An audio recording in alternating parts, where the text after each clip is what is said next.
Si os digo que vamos a cocinar una lasaña, ¿en qué estáis pensando? ¿Carne, verdura, pescado?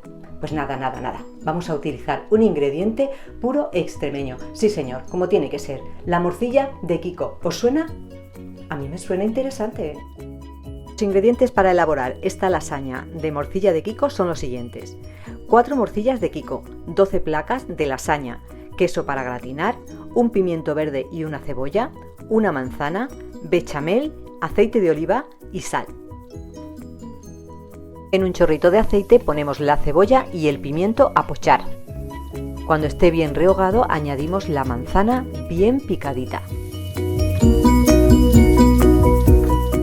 Y a continuación la morcilla que ya habremos desmenuzado. Rehogamos durante unos minutos a fuego medio para que no se queme y se mezcle bien todos los sabores. Ponemos un poquito de sal. A continuación sacamos y reservamos la mezcla. Untamos de aceite el fondo de la bandeja de horno con un poquito de aceite y ayudándonos de una brocha. A continuación ponemos la placa de lasaña y vamos poniendo capas de morcilla.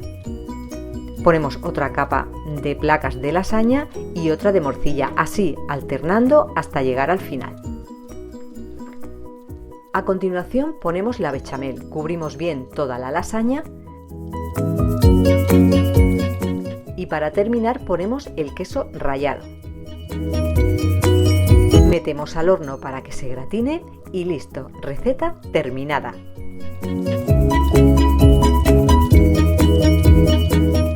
Seguro que más de uno se ha sorprendido, ¿verdad?